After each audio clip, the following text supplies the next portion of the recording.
Maafuranu. Duekero anamali.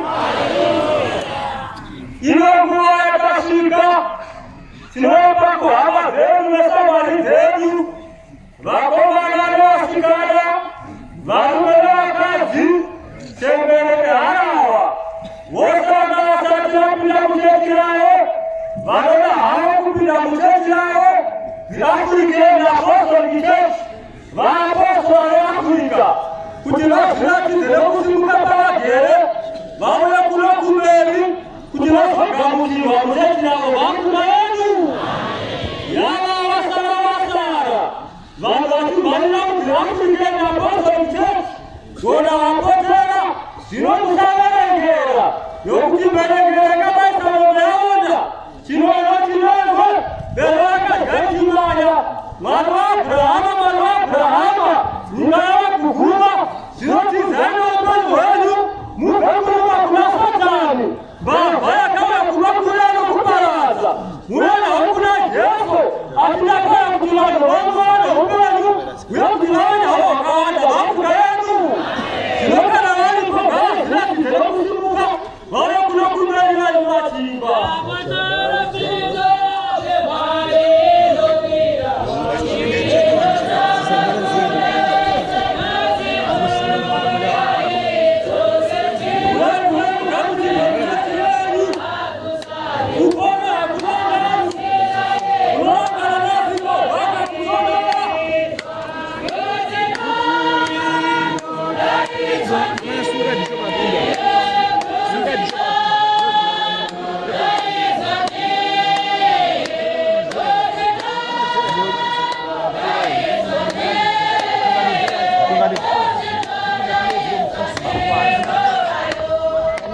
Yoti.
Maona.